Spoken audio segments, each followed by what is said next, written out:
தேவனுக்கு மகிமை, தேவனுக்கு மகிமை உண்டாவதாக. மறுபடியும் இந்த வாரத்தின் முதல் நாளை காணவும், இந்த நாளிலே நான் இறைவனாகிய இரட்சகர் தேவனாகிய இயேசுவை மகிமைப்படுத்தவும் தேவன் எல்லோருக்கும் அவர்களை கிருபைக்காக ஆண்டவரை துதிக்க தேவனுக்கு ஸ்தோத்திரம் உண்டாவதாக.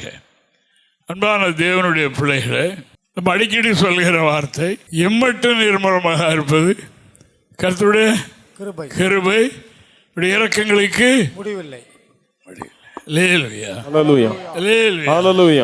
அதை நானும் இந்த கால வேளையில் உணர்ந்து உங்கள் மத்தியில் இருக்கிறேன். நமக்கு இந்த உலகத்தில் ஒரு எதிரி உண்டு. அவனுடைய எண்ணங்கள் எல்லாம் தேவனுடைய பிள்ளைகளுக்கு விரோதமாய் தீமை செய்வது என்று நாம் அறிந்திருக்கிறோம். ஆண்டவருக்கு மகிமை. தீமை செய்வதும் அவர்களை குற்றப்படுத்துவதும். நீர் சொன்னீரே நீதிமான் என்றும், நீர் சொன்னீரே பரிசுத்தவான்கள் பரிசுத்தவாட்டிகள் என்றும், இப்படியெல்லாம் சொன்னீரே, அவர்கள் என்ன தப்பு பண்ணுகிறார்கள்? இதை தினமும் ஆண்டவரிடத்தில் கொண்டு ரிப்போர்ட் பண்ணது அவனுடைய வேலை. இரவும் பகலும் நம்முடைய சகோதரர்கள் மேல் குற்றம் சாட்டுகிறவன், குற்றம் சுமத்துகிறவன் தாழ அதுக்கு டைம் வருது இல்லையா?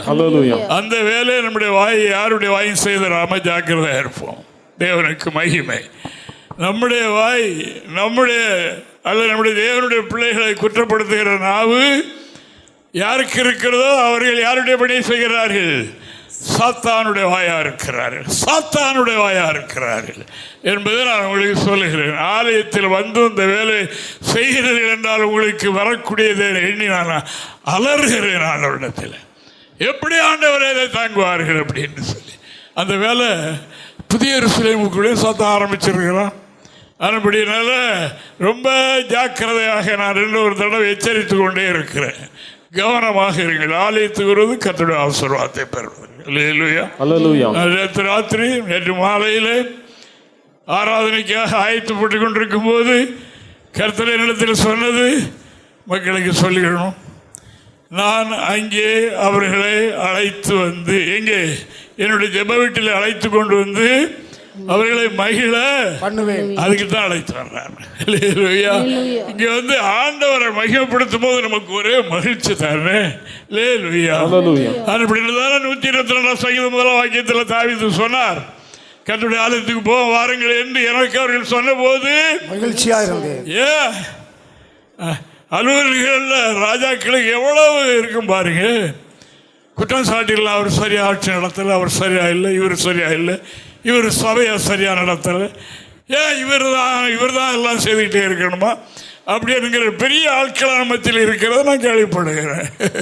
தேவனுக்கு மகிமை. சபை என்றால் என்ன என்று தெரியுமா? தெரியணும். தெரிஞ்சுக்கிட்டீங்கன்னா நல்லா இருப்பீங்க. இது கர்த்தருடைய சபை. அப்படின்னா நான் சொன்னல, நிர்மூலமாக அது கர்த்தருடைய கிருபை. நம்ம எப்பொழுதுமே அவன் கிழங்கணம் கட்டிக்கொண்டே இருக்கிறான். முந்தா நாள் இரவு நான் ஜெபமணி விட்டு லேட்டான திரை போனேன். மணி தெரியாது எழும்பினேன். எழும்பி பாத்ரூம் போகிறதுக்காக கதவு திறந்து சுவிட்சை போட்டு உள்ள நம்பர்கள் சத்தம் கேட்டு, சத்தம்லாம் பயங்கரமான சத்தம். அப்போ நான் நினச்சேன், உள்ள டியூப் லைட்டு மற்ற பல்பை வெடிச்சிட்டு போல அப்படி என்று நினச்சேன். அதாவது அவ்வளோ சத்தம் இருக்காது, எனக்கு ஒன்றும் விளங்கலை. ஆனால் ஒரு விதமான கருகி வாடையும் அடிக்குது. ஆனால் ஒன்றும் இல்லை, நான் எல்லா லைட்டுகளையும் போட்டு எல்லா ரூம் அங்கெல்லாம் பார்த்தேன். ஒன்றும் எல்லாம் இருக்கிற மாதிரி இருக்குது. காலையில் 5 மணி ஜெபத்துக்கு வந்தேன். ஜெபம் முடிச்சுன்னு அவங்க ராத்திரி நம்முடைய ஆலயத்தில் வந்து நம்முடைய பிள்ளைகள் தங்குவாங்களே, அதெல்லாம் அவங்க 5 மணி ஜெபத்தில் இருந்தாங்க. கேட்டேன், ராத்திரி இப்படி ஒரு சம்பவம் இல்லை.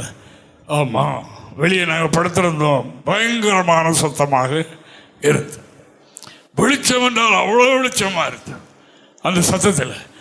அதில் கலராக அந்த வெளிச்சம் போகிறதும் தெரிஞ்சு. ஆனால் என்ன எங்களுக்கு நானும் அப்படியான்னு கேட்டுக்கிட்டேன். வேற ஒன்றும் விளங்கலை. அது பெரிய பெரிய சத்தம், பெரிய சம்பவம். அப்போ காலையில் நான் முடிஞ்ச பிறகு பழையபடி அதே பாத்ரூம், அந்த பாத்ரூமை ஒட்டி தான் அந்த ஒரு டிவி இருக்குது. அந்த டிவி நான் ஒன்று யூஸ் பண்ணுறது கிடையாது. அது ஏதோ ஒரு காரியத்துக்கு இருக்குது, ரன்னிங்கிலே இருந்திருக்கு. அந்த அதுக்கிட்ட நான் போய் உள்ளே போக போனாலும் அதில் உள்ள மூடியெல்லாம் கலந்து கிடக்கு, அதில் உயர்கள் எல்லாம் எரிந்து கிடக்கு. ஓஹோ, அப்போது ராத்திரி இடி அதில் தாக்கியிருக்கு, மின்னல் இடி வந்து அதை தாக்கியிருக்கு. என்ன நான் புரிஞ்சுக்கிட்டேன். இடி என்றால் எப்படி தாக்கியிருக்கு பாருங்க. அது சத்தம் அப்படி இருந்தது. அந்த அந்த நேரத்தில் நமக்கு ஒன்றும் இல்லை, பயம் ஒன்றும் இல்லை, கலக்கமும் இல்லை. ஆனால் கர்த்தர் நமது மேல் எவ்வளவு கண்ணோக்கமாக இருக்கிறார். இல்லையா? ஒரே செகண்ட் தான், நான் சொல்ல போனால் ஒரு செகண்ட் தான். அதை கிராஸ் பண்ணி அதை ஒட்டி தானே உள்ள போடும், அதை உரைச்சிக்கிட்டு. அப்போ அது வந்து அட்டாக் பண்ணலாம், என்ன தான் அட்டாக் பண்ணணும். இல்லையா? பண்ண முடியுமா? இஸ்ரவேலை காக்கிறவர் உறங்குறதும் இல்லை, ராத்திரி தூங்க மாட்டார், பகலில் உறங்க மாட்டார். உறங்குவதும் இல்லை, தூங்குவதும் இல்லை. அவ்வளவு கண்ணோக்கமாக இருக்கிறார் என்ற தைரியத்தை நான் உங்களுக்கு மறுபடியும் சொல்லிக் கொள்கின்றேன். தேவனை தவிர தேவனை அறியாமல் ஒன்றும் இல்லை. எதுவானாலும் அவரை அறிந்துதான் நடக்கும். அதற்கு என்ன செய்யணும்? ஒன்று வசனங்களை சொல்ல போகிறேன். கேட்ட வசனங்களாகவும் அவைகள் இருக்கும். ஆனால் அவைகள் இன்றைய தேவை. அது அதே டைப்பில் இருக்காது, வேறு வகையாக நம்மளுக்கு வார்த்தை வரும். ஆனபடினால் அன்பான தேவனுடைய பிள்ளைகளே, இந்த உலகத்தில் நாம் ஜீவிக்கிற நாட்களில் எப்படி நடந்து கொள்ள வேண்டும் என்பதை அறிந்து கொண்டு அப்படி நடப்போம் என்றால், அவன் எந்த குறி வைத்தாலும் சரி, நம்முடைய ஆன்மா இறைவனுடைய கருத்தில் இருக்கிறது. நாம் தேவனுடையவர்கள். நாம் தேவனுடையவர்கள். மனிதனா இருந்தாலும் இயற்கையா இருந்தாலும் எதுவா இருந்தாலும் உன்னை தொடுகிறவன் என் கண்மணி, கண்ணின் மடியை தொடுகிறான். உள்ள இருக்கிற கருவடியை தொட முடியுமானால் உன்னை தொட முடியும், என்னுடைய அனுமதி இல்லாமல். அனுமதி இல்லாமல் செய்கிறவர்களுக்கு அது அப்படித்தான் அந்த வார்த்தை. ஒன்றும் செய்ய முடியாது. அவர் என்ன செய்ய நினைத்திருக்கிறாரோ அது தடைபடாது. தடைப்படுத்தலாம் என்று எந்த முயற்சி எடுத்தாலும் தடைபடாது. தேவனுக்கு ஸ்தோத்திரம், தேவனுக்கு ஸ்தோத்திரம், தேவனுக்கு ஸ்தோத்திரம். இயேசு சுவாமி சொன்னார், என்ன சொன்னார்? இதோ உலகத்தின் அதிபதி வருகிறான், அவருக்கு என்னிடத்தில் ஒன்றும் இல்லை, அவனுக்குரியது ஒன்று என்னிடத்தில் இல்லை. அவனுக்குரியது என்னிடத்தில் இருந்தால்தான் அவனுக்கு என்னிடத்தில் வேலை. அவனுக்குரியது ஒன்று என்னிடத்தில் இல்லை. அதனால் அப்பாலை போ என்றார். அப்பாலை போ. தேவனுக்கு ஸ்தோத்திரம். அதே மாதிரி கர்த்தருடைய பிள்ளைகளாகிய நாமும் அந்த ஸ்டேஜில் இருக்கணும். அவனுக்குரியது ஒன்றும், நான் இன்னொரு நாள் சொல்லுகிறேன், அவனுக்குரியது ஒன்றும் நம்மிடத்தில். அதுக்கு தான் இந்த பாவ அறிக்கை. அது அறிக்கை செய்துருங்க. சின்னதா புரியுதோ, உடனே வச்சுட்டு இருக்காதங்க. ராத்திரி தூங்க போகும்போது மடிக்குள்ள நெருப்பு வச்சுட்டு உறங்குற மாதிரி அது பரவிக்கிட்டே இருக்கும். ஆனபடியினால் உணர்த்தப்பட்டுட்டா அது அவனுக்குரியதா, உடனே தூக்கி வெளியே போடணும். அதை வெளியேற்றணும். அதுதான் ரொம்ப முக்கியம். இன்று நமக்கு தியானத்துக்கு கொடுக்கும் வார்த்தையை வாசிக்கலாம். சங்கீதம் 37 சங்கீதம் 25வது வசனம் வாசிக்கலாம். தாவீது ராஜா தன்னுடைய அனுபவத்தை இங்கே சொல்லுகிறார். நான் இளைஞனாயிருந்தேன், நான் சின்ன பையனாயிருந்தேன், முதிர் வயதுள்ளவரும் வயசாளி ஆகிவிட்டேன், ஆனாலும் நீதிமான் கைவிடப்பட்டதையும் நிறைய காரியத்தை அறிந்திருக்கிறேன். இந்த வயதில் நிறைய அறிந்திருக்கிறேன், ஆனால் ஒன்றை அறியவில்லை. என்ன அறியவில்லை? வாசிங்க. நீதிமான் கைவிடப்பட்டதையும், நீதிமான் கைவிடப்பட்டதையும், அவன் சந்ததி அப்பத்துக்கு இறந்து திரிகிறதையும் நான் காணவில்லை. ஒன்றை மட்டும் காணல, நிறைய காரிய உலகத்தில் நடக்கிற செய்திகளை பார்த்திருக்கிறேன். அறிந்திருக்கிறேன். எப்போ இருந்து? சின்ன வயதிலிருந்து விவரந்தறிந்த வயதிலிருந்து வயசாளியாக வரைக்கும் அறிந்திருக்கிறேன், பார்த்திருக்கிறேன். ஆனால் நிறைய பார்த்திருக்கிறேன், ஒன்றை பார்க்கவில்லை. என்ன? நீதிமான் கைவிடப்பட்டதை பார்க்கவில்லை, நான் காண. நீதிமான்களுக்கு இந்த வார்த்தை. தேவனுடைய சமூகத்தில் யார் நீதிமான்களாக ஆக்கப்பட்டிருக்கிறார்களோ, பட்டு கொண்டு இருக்கிறோமோ அவர்களுக்கு இந்த வார்த்தை. அவர்களுக்கு இந்த வார்த்தை. அவர்கள் கைவிடப்படுவதே இல்லை. எந்த நிலையிலும் கைவிடப்படுவது இல்லை, கைவிட மாட்டார். நீதிமான்கள் மேல் அவ்வளோ கரையாக ஆண்டவர் இருக்கிறார். ஆனால் உலகத்தில் பார்க்கிறவனை என்ன பெரிய நீதிமான வாழ்றாங்க. அவங்களுக்கு இருக்க துன்பங்கள், தொல்லைகளும், பிரச்சனைகளும், வியாதிகளும், வறுமைகளும், பலவிதமான சூழல்கள் வருகிறது. அதென்ன என்று கூட பலர் தம்முடைய வாயினால் சொல்வார்கள், கூடி பேசுவார்கள். என்ன ஜபந்தான், பாட்டு தான், என்ன கோயிலுக்கு கூட, ஆனால் இப்படியா என்று எண்ணுவார்கள். ஆனால் நீதிமான்களுக்கு ஒன்று வைத்திருக்கிறார். அதாவது மனிதன் தானே, என்னை பற்றி நாளைக்கு எப்படி பண்ணி எனக்கு தெரியாது அல்லவா. ஆனபடினால அவர் அறிந்திருக்கிறார். ஆனபடினால் அதாவது நீதி நிமித்தம் துன்பப்படுவார்கள். நீதி நிமித்தம் துன்பப்படுகிறவர்கள் பாக்கியவான்கள், பரலோக ராஜ்யம் அவர்களுடைய. அப்படிப்பட்டவர்கள் உடையது. அதுக்கு தான் துன்பம். துன்பம் எதுக்கு? அவர்களை பாக்கியசாலிகளாக, பாக்கியவான்களாக, பாக்கியவாட்டிகளாக ஆக்குவதற்கு தான் இந்த நீதிமான்களை துன்பத்தின் வழியிலே நடத்துகிறார். அது தேவனுடைய பகை அல்ல, சிக்ஷை அல்ல, அது அப்படி அல்ல. அவர்களை அந்த பாதையில் நடத்தி அவர்களது பாக்கியவான்களுடைய பெயர்க்காரர்கள் அல்லவா பூரணமாகி அந்த வரிசையில் சேர்ப்பதற்காக அவர்களை பரலோகராட்சியம் அப்படிப்பட்டவர்களுக்கு தான் நியமிக்கப்பட்டது. அவர்கள் தான் இந்த உலகத்தில் வாழ்ந்தாலும் உலகத்தில் தகாதவைகளை விரும்பாதபடி, தேவனுக்கு பிரியமில்லாதவைகளை செய்யாதபடி தங்களை காத்துக்கொள்கிறவர்கள் நீதிமான்கள் என்று எழுதியிருக்கிறது.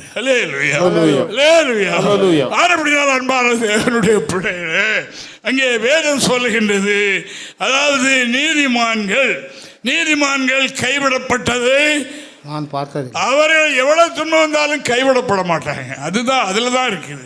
அவருடைய உலகத்தார் அதில் அகப்பட்டால் கைவிடப்பட்டு போயிடுவாங்க. அவளை காப்பாற்ற யாரும் இருக்க மாட்டார்கள், விடுதலையும் கிடையாது. நீதிமான்களுக்கு துன்பம் வருது பாருங்க, விடுவிக்க ஒருவர் இருக்கிறார். அது எல்லாவற்றிலிருந்து, கொஞ்சத்திலிருந்து மட்டுமல்ல, எல்லாவற்றிலும் இருந்து அவர்களை விடுதலை ஆக்குவார் என்று எழுதியிருக்கிறது.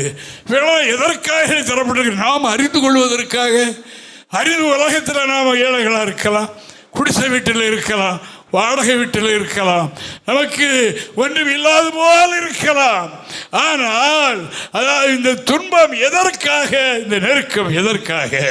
இந்த உலகத்தினுடைய பிடிப்புறமில் இல்லாதபடி உலகத்தில் வாழ்ந்தாலும் அந்த மேல் உலகத்துக்குரிய எண்ணமே நம்மில மேலிடும்படியாக அப்படி செய்கிறார். 34ஆம் சங்கீதம் 19-20 வசனங்களை பார்க்கும்போது நீதிமான்களுக்கு வரும் துன்பம் எப்படி இருக்குமா? வாசிங்க பாப்பா. நீதிமானுக்கு வரும் துன்பங்கள் அநேகமாயிருக்கும். எப்படி பாருங்க, நீதிமான்களுக்கு வரும் துன்பங்கள் கொஞ்சமல்ல, அநேகமாயிருக்கும். கர்த்தர் அவைகள் எல்லாவற்றிலும் நின்று அவனை விடுவிப்பார். அவனுடைய எலும்புகளை எல்லாம் காப்பாற்றுகிறார். அவைகளில் ஒன்றும் முறிக்கப்படுவது. தேவனுக்கு மகிமை. நீதிமான் அவருடைய எலும்பு முதல் கொண்டு காப்பாற்றுவார். அவருடைய அனுமதி இல்லாமல் எலும்பு முறிக்கப்படுவது இல்லை. ஆண்டவராய் இயேசு கிறிஸ்து உலகத்தில் வந்து அந்த நீதியுள்ள வாழ்க்கையை வாழ்வித்து காண்பித்தார். அவரை ஒரு கொலைகார பட்டியலில் சேர்த்து அங்கிருந்த எதிராளிகள் 2 கொலைகாரர்கள், இந்த பக்கம் ஒரு கொலைகாரன், இந்த ஒரு கொலைகாரன், மத்தியில் இயேசு. அப்படி என்றால் இவர் மெயினாடு மாதிரி கொலைகாரன் என்ற நிலையில் தூக்கினார். ஆனால் இந்த சிலுவையில் அறிந்தவர்களுக்கு உயிருடனே போகாதான். ஆனபடினால காலெலும்பு ஒடித்து விடும். காலெலும்பு ஒடித்த உடனே ஜீவன் போகுமா? மறுநாள் காலையில் சேவகர்கள், போர் சேவகர்கள் வந்தார்கள், பாடிகள் எல்லாம் செக் பண்ணினார்கள். கள்ளர்களுடைய ஜீவன் போகாமல் வதச்சுக்கிட்டு காலை ஒடித்து ஜீவனை போக வைத்தார். இயேசு அண்டை வரும்போது அவருடைய ஜீவன் போயிட்டு, அவருடைய ஜீவன் போயிட்டு மட்டுமல்ல, அவர் ஜீவனை விட்டார். அவர்தான் மரணத்துக்கு ஒப்பு கொடுத்தார். ஜீவன் போனது, அவர்தான் ஜீவனை விட்டார். பிதாவே, உம்முடைய கரத்தில் ஆவியை ஒப்புவிக்கிறேன் என்று சொன்னார். அவருடைய காலம் முறிக்கப்படவில்லை. நீதிமானுடைய எலும்புகள் முறிக்கப்படுவது இல்லை. நீதிமானுடைய எலும்பு முறிக்கப்படுவதில் இயேசு நமக்கு மாதிரி காண்பித்து விட்டு போயிருக்கிறார். அவருக்கு அந்த துன்பங்கள் அத்தனை, அவர் இப்படித்தான் மறிக்கணும் என்பது பிதா சித்தம் ஒன்றை ஒழிய மற்றபடி அவருக்கு தண்டனை அல்ல. ஆனபடியினால் இந்த நாளில் நான் பார்க்கிற காரியம் என்ன? நீதிமான் கைவிடப்பட மாட்டான். அவனுடைய சரீரத்தில் தேவ சுத்தம் இல்லாமல் ஒன்றும் தொடாது, ஒன்று அவனை தாக்காது, அவனை பாதிக்காது என்பது வேதத்தினுடைய அருமை. அந்த துன்பத்தினூட அவர்களுக்கு பாதுகாப்பு கர்த்தர் பார்த்து கொண்டே இருப்பார். நீதிமான்கள் தூங்கினாலும் சரி, வெளியே போனாலும் சரி, பயணத்தில் இருந்தாலும் சரி, எதை தொடங்கினாலும் சரி, அவருடைய கண்ணில் பார்த்துக்கிட்டே என்று வேதம் சொல்லுகின்றது. ஆண்டவராய் இயேசு கிறிஸ்து நீதியை நிறைவேற்றி நீதிமானாக உலகத்துக்கு காண்பித்தார் என்று நாம் காணுகிறோம். இயேசு கிறிஸ்து யோவான் ஸ்நானகனிடத்தில் ஞானஸ்நானம் பெற வந்தார். ஞானஸ்நானம் பெற வந்தபோது யோவானுக்கு இயேசுவை பற்றி தெரியும். அவர் உலகத்தின் பாவத்தை சுமந்து இருக்கிற தேவாட்டு குட்டி என்று நம்முடைய சீடர்களுக்கு கற்றுக் கொடுத்தது அவர்தான். இதோ உலகத்தின் பாவத்தை சுமந்து இருக்கிற தேவாட்டு குட்டி வருகிறார். அவருக்கு அந்த ரெவலேஷன் உண்டு. ஆனபடினால் அவர் ஞானஸ்நானம் கொடுக்க மறுத்தார். கர்த்தர் சொன்ன வார்த்தை என்ன என்று பார்ப்போம். மத்தேயு 3:13 முதல் சில வசனம் 17 வரைக்கும் வாசிங்க பாப்போம். யோவான் அவருக்கு தடை செய்து, நான் உம்மாலே ஞானஸ்நானம் பெற வேண்டியதாக இருக்க நீர் என்னிடத்தில் வரலாமா என்றார். இயேசுவுக்கு பிரதியுத்தரமாக, இப்பொழுது இடங்கொடு, இப்படி எல்லா நீதியும் நிறைவேற்றுகிறது நமக்கு ஏற்றதா இருக்கிறது என்றார். தேவனுக்கு மகிமை இருக்கட்டும், தேவனுக்கு மகிமை உண்டாவதாக. ஆண்டவர் என்ன சொன்னார்? இப்பொழுது இடம் கொடு, இது ஒரு நீதி. நான் நீதிமானாக்கப்பட்டது எப்போ? இந்த ஞானஸ்நானத்தில் தான். ஞானஸ்நானம் பெறாதவர்கள் பாவிகள் தான். எவ்வளவு சன்மார்க்க ஜீவம் பண்ணினாலும் சரி, எவ்வளவு நான் தவறை செய்கிறது இல்லை என்று சொன்னாலும் அவர்கள் பாவிகள் தான். ஆனால் வேதம் சொல்லுகின்றது, இயேசு சுவாமி இந்த நீதியை நிறைவேற்றினார். இப்பொழுது இடம் கொடு, இப்பொழுது இடம் கொடு, நான் கடவுள் தான், இப்பொழுது இடம் கொடு. இந்த நீதியின் வழியாக நான் மனமக்களுக்கு வழிகாட்டியாக வந்திருக்கிறேன். ஆனபடியால் அவருடைய கற்பனைகளை கை கொள்ளும்போதுதான் நீதிமான்கள். கற்பனை கை கொள்ளாதவர்கள் நீதிமான்கள் அல்லவே. தேவனுக்கு மகிமை. ஆனபடியினால் இப்பொழுது இடம் கொடு, இப்படி எல்லாம் நீதி. இந்த ஒரு காரியம் மட்டும் நீதி அல்ல, அங்க என்ன சொன்னார் சேர்த்து? இப்படி எல்லா நீதி, என்ன நீதி இருக்கு? இது முதல் நீதி. இப்படி எல்லா நீதியும் நிறைவேற்றுவது நமக்கு ஏற்றதாக இருக்கிறது, இடம் கொடு என்று சொன்னார். அருமையான கர்த்தருடைய பிள்ளைகளே, நாம் இந்த நீதியின் மூலமாக, ஞானஸ்தானத்தின் மூலமாக நீதிமான்கள், நீதிமாட்டிகள் என்ற பெயர் சூட்டப்பட்டிருக்கிறோம். ஆனபடியினால் நீதிமான் கைவிடப்படுவது இல்லை, கைவிடப்படுவது இல்லை என்று கர்த்தருடைய வார்த்தை சொல்லுகிறதற்காக ஆண்டவரை ஸ்தோத்திரிக்கிறேன். இந்த நீதியை நிறைவேற்றின பிறகு என்ன நடக்கிறது பாருங்க. சிலர் நினைச்சாங்க ஞானஸ்நானம் எடுக்கிறதுக்கு முன்னால் ஒரு பிரச்சனை இல்லை, அதாவது இந்த வழிக்குள் வருகிறதுக்கு முன்னால் ஒரு பிரச்சனையும் இல்லை. இப்பொழுது பிரச்சனைக்கு மேல பிரச்சனை வருகிறது. சாத்தான் சோதிக்கிறான். சாத்தான் அதுல ஒன்று பாருங்க, நாம் சோதிக்கப்படுவது தேவனுடைய சுத்தமாக இருக்கிறது. ஆண்டவராகிய தேவன் ஞானஸ்நானம் பெற்றுவிட்டார். ஆனாலும் நமக்காக அவர் ஞானஸ்நானம் பெற்று இந்த நீதியை நிறைவேற்றினார். ஆனபடினால அவர் ஞானஸ்நானம் பரிசுத்தாய் பெற்று கரையேறினுடனே எங்கே போகிறார்? சாத்தானால் சோதிக்கப்படுவதற்கு ஆவியானவரால் வனாந்திரத்தில் கொண்டு போகப்பட்டார். அதுதான் நாம் தெரிஞ்சுக்கணும். இந்த கட்டளைகளை கை கொண்ட பிறகு கர்த்தருக்கு தெரியாதா இவ்வளவு பெரிய சோதனையா, இவ்வளவு பெரிய நெருக்கடியா, இவ்வளவு பெரிய பிரச்சனையா நமக்கு என்று நாம் எண்ணுகிறோம் அல்லவா? இது ஆண்டவருடைய அனுமதி. அல்லேலூயா Hallelujah. அல்லேலூயா Hallelujah. அதாவது பிசாசினால் சோதிக்கப்படுவதற்கு ஆவியானவரால் வனாந்திரத்திற்கு கொண்டு போகப்பட்டு 40 நாள் உபவாசம் இருந்து அவருக்கு வந்து சோதனைகளை நம்ம படித்திருக்கிறோம். தேவனுக்கு மகிமை. அல்லேலூயா அல்லேலூயா அல்லேலூயா. மத்தேயு 4ஆம் அதிகாரம் 1ஆம் வசனத்தோட வாசிக்கலாம் பாப்போம். அப்பொழுது இயேசு பிசாசினால் சோதிக்கப்படுகிறதற்கு எப்பொழுது நீதியை நிறைவேற்றி வந்த பிறகு, ஞானஸ்நானம் பெற்றுக்கொண்ட பிறகு, பரிசுத்த ஆவியும் பெற்றுக்கொண்ட பிறகு, அப்பொழுது இயேசு சாத்தானால் சோதிக்கப்படுவதற்கு ஆவியானவரால் வனாந்தரத்திற்கு கொண்டு போகப்பட்டார். சோதனை உண்டு. நீதிமானுக்கு வரும் துன்பம் அநேகம்.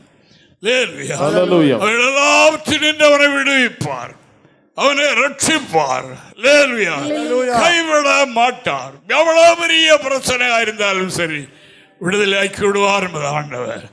ஆனால் நாம் நீதி நெறிகளை கடைபிடிக்க வேண்டும் என்று ஆண்டவருடைய வார்த்தை சொல்கின்றது.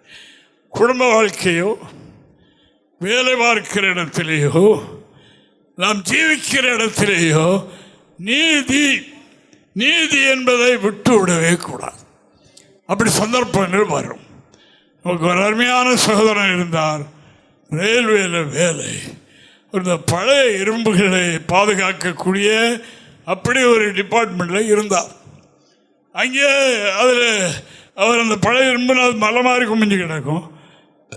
யாரை வந்து அதை யாரை விலைக்கு விற்று காசு சொல்கிற வேலை உள்ள இடம். அவர் வந்து சொல்வார், ஐயா இந்த வேலை எனக்கு என் தேவனுக்கு முன்பாக சரியில்லை, நீதிகேடான ஒழுங்கற்ற உண்மையற்ற ஒரு காரியமாக நான் இருக்கிறேன், இது எனக்கு மாற்றி தர முடியும். இதில் நிறைய போட்டி போடுவாங்க, இந்த வேலை கிடைக்கிறது, தினமும் சம்பாதிக்கலாம் இல்லையா அப்படி. ஆனால் அவருக்காக ஜெபம் பண்ணினோம். கர்த்தர் அவர் அந்த டிபார்ட்மெண்ட்டை மாற்றி ஒரு குறைஞ்ச சம்பளம், அவர் நிம்மதியாக இருக்கிறேன் என்று அவர் சொன்னார். இப்படி நான் நிறைவோடு இருக்கிறேன். அநீதியாக நீதியை விட்டுவிட்டு அநீதியாக சம்பாதித்தவைகள் மத்தியில் நான் துக்கத்தோடு வேதனையோடு பலவிதமான வேஸ்ட் செலவோடு காணப்பட்டேன். இன்றைக்கு அப்படி ஒன்றும் இல்லை, அவ்வளவு இன்பமாய் வாழுகிறேன் என்று சொன்னார். தானியேல் என்ற மனிதர் பக்தன். அவர் வேறு தேசத்திலிருந்து கைதிகளாய் கொண்டு வரப்பட்டவர்கள். அந்த தானியேலுக்குள்ளே விசேஷித்த தேவனுடைய ஆவியானவர் இருந்தபடியினால், மறைமுறைகளை வெளிப்படுத்தும் ஆவியானவர் இருந்தபடியினால் ராஜாவுக்கு முன்பாக பெயர் பெற்றான். இதே இந்த ராஜா அவரை, அதாவது அந்த ராஜ்யத்தில் அதிகாரத்தில், அதாவது 3வது 2வது இடத்துல வைத்திருந்தாலும் முதன்மையாக்க வேண்டும் என்ற எண்ணம் அந்த ராஜாவுக்குள்ளே வந்துட்டு, அவ்வளவு எது நீதி உள்ள ஒரு வாழ்க்கை. ஆனால் அவரை தந்திரமாக அகப்படுத்தி கையெழுத்து வாங்கிவிட்டார்கள். அதாவது இந்த ராஜாவை தவிர வேறு ஒன்று பண்ணினால் எங்கே சிங்க கல்வியில போட வேண்டும் போடணும்னு தீர்மானம். அவரை சிங்க கல்வியில போட தீர்மானித்த பிறகுதான் ராஜா உள்ளம் துடிச்சு, ஐயோ இப்படி ஆகி போச்சே, இந்த பக்தன் தேவனுடைய மனிதன் அல்லவா, நீதி நெறிகளை தவற மாட்டானே என்று புலம்பி தூக்கம் இல்லாமல் இரவு காலையில் எழுப்பி சிங்க கவிக்கு ஓடினார். ஓடி அவர் என்ன சொல்கிறார், என்ன கேட்கிறார் பாருங்க. தானியேல் உயிரோடு இருப்பார் என்ற நம்பிக்கை அவருக்கு உண்டு. சிங்கங்கள் எல்லாம் மாம்சம் எப்போ கிடைக்கும் என்று அதாவது தவித்து கொண்டு கிடக்குது உள்ள, அவன் உள்ள போறதுக்குள்ள நொறுக்கி போடும். தானியேலை தூக்கி உள்ளே போட்டார்கள். தானியேல் உள்ள இரவு முழுவதும் சுகமாக இருந்தார். ஹல்லேலூயா. சிங்கங்கள் அவரை சேதப்படுத்தல, நீதிமானை கைவிட மாட்டார். இப்படி ராஜா உரத்த சத்தத்தோடு துயர சத்தத்தோடு அவர் கூப்பிடுகிறார் தானியேலை.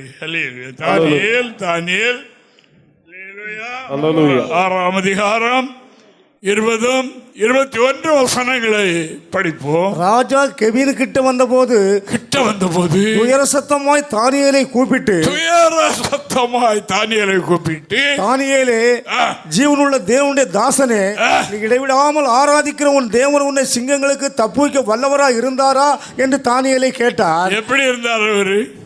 இடைவிடாமல் ஆராதித்தார். இவ்வளவு பெரிய சத்தம் போட்ட பிறகும் ராஜா தன்னுடைய முத்திரத்தினால் மோதிரத்தினால அவர் அதிகாரம் கொடுத்தாச்சு, அப்படித்தான் என்று இதை மாற்ற முடியாது. இப்படிப்பட்ட ஒரு மனிதர் அந்த நாளிலும் 3 வேளை வழக்கம் போல் மேல் வீட்டிலே ஏறி மேலுடைய பலகணிகள் சன்னல்களை திறந்து வைத்து முழங்காலிலே நின்று எவ்வளவு பெரிய ஏன் ஜெபம் பண்ணலாம்? கீழே எங்கேயாவது ஒரு மூல முடுக்கில் இருந்து ஜெபம் பண்ணுவார். ஏன்னா சட்டம் ஏற்றப்பட்டிருக்கிறது அல்லவா? அப்படி செய்யலை. எப்போ போல மேல் மாடியில் தான் அவர் ஜெபம் பண்ணுவார். மேலே போயிட்டு சரியெல்லாம் கதவு சன்னெல்லாம் அடைச்சிட்டு விழுந்து ஜெபம் பலகணிகளெல்லாம் திறந்து வைத்தார். சரி, கீழே குனிந்து கலந்து ஜெபம் பண்ண நினைத்தாரா? நீதி என்றால் என்ன? தேவனுடைய பிள்ளைகளை நம்முடைய நீதி எப்படி? நம்முடைய நீதி எப்படி?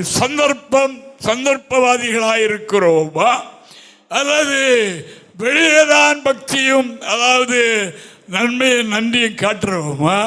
நம்முடைய உள்ளம் எப்படி இருக்கிறது என்கிறதை நாம் அறியணும். அவைகளை வைத்துக் கொண்டிருந்தால் அது உங்களே தீண்டி விடும் ஒரு நாள். கவனம் கவனம். தேவனுக்கு மகிமை. அது என்னுடைய காதிலே தொனித்துக் கொண்டே இருக்கிறது. செய்திகள் தொனிக்கிறது. அது கூட்டம் கூடுகிறது. நன்மைக்கு எதுவாக இருக்க வேண்டாமா? பிறர் சோர்ந்திருக்கிறவர்களை தூண்டி தூக்கி விடுகிற மாதிரி இருக்க வேண்டாமா? அவைகளை இருக்கிறது பிடிக்கிட்டு விடுறதுக்காக நம்முடைய வார்த்தை. தேவனுக்கு ஸ்தோத்திரம். என்ன கூட்டம்? கர்த்தருக்கு பயந்தவர்கள் ஒருவரோடு பேசிக் கொள்வார்கள். கர்த்தரை கவனித்து கேட்கிறதோடு மட்டுமல்ல, ஞாபக புஸ்தகம் திறக்கப்படும். அங்கே பதிவாகிட்டே இருக்கு, அங்கே எழுத்தாகிட்டு இருக்கு. நாங்கள் வட இந்தியா ஒழித்துக்கு போகும்போது சூரத்துக்கு பிளைட்டில் போய்கிட்டு இருக்கும்போது தான் எனக்கு கடவுளுடைய செய்தி கிடைக்கல. அந்த பிளைட்டில் போகும்போது தான் வசனம் கிடைத்தது.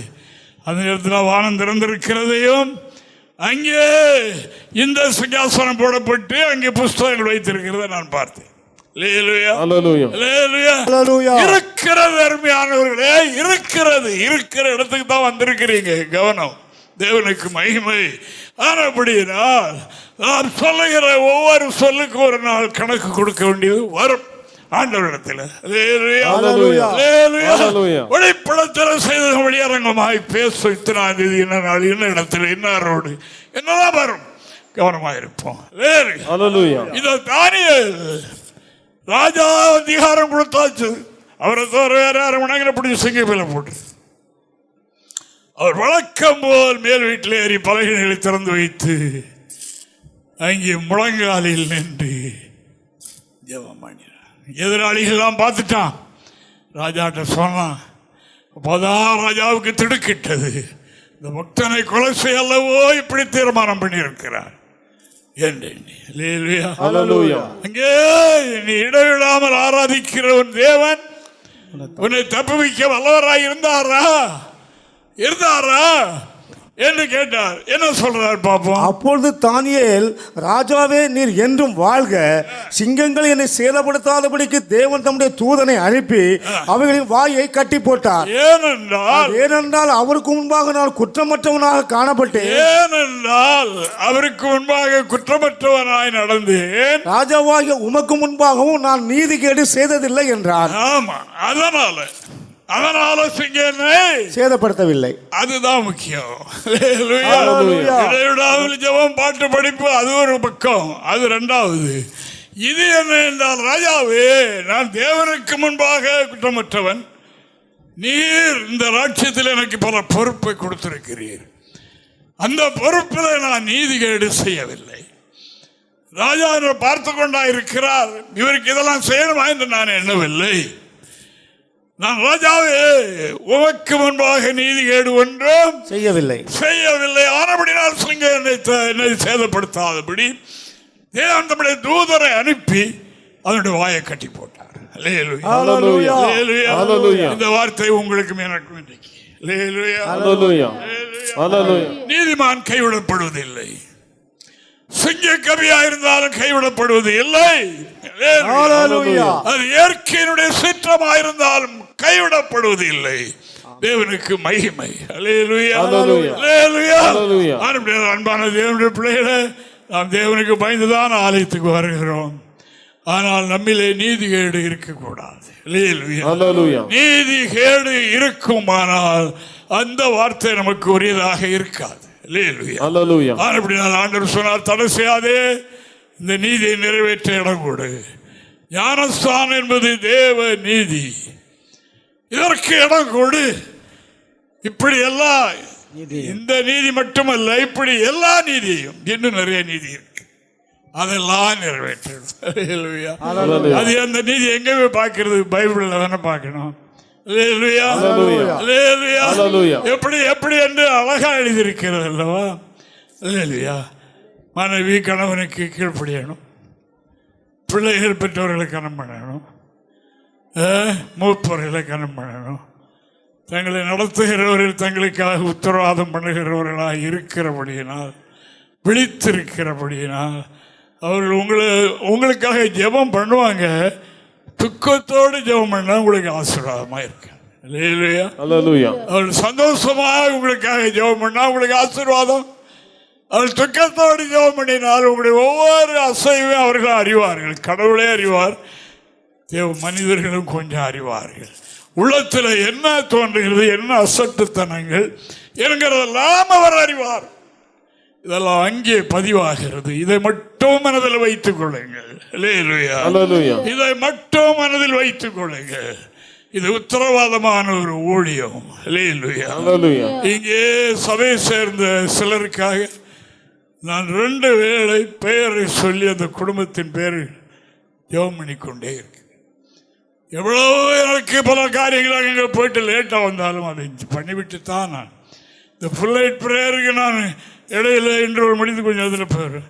அப்போ அந்த கால ஜபத்தை யாரும் எடுத்துட்டு தான் அவர் பேர் சொல்லி அவர்களுக்கு விரோதமாக நீங்கள் பலத்த இடம் மார்பில் பாயிற மாதிரி நடந்தீங்கன்னா உங்களுடைய நிலைமை தான் என்ன, சந்ததியுடைய நிலைமை தான் என்ன, கவனமாக இருங்கள் என்பதை சொல்லி தருகிறேன், விளக்கி தருகிறேன். மனதில் வைத்துக் கொள்ளுங்கள். தேவனுக்கு மகிமை. கவனமாக இருங்கள். இங்கே தேவனுடைய பிள்ளைகள் யாருமே ஆராதனை தூங்கக்கூடாதுன்னு நான் கண்டிப்பு போட்டிருக்கிறேன்.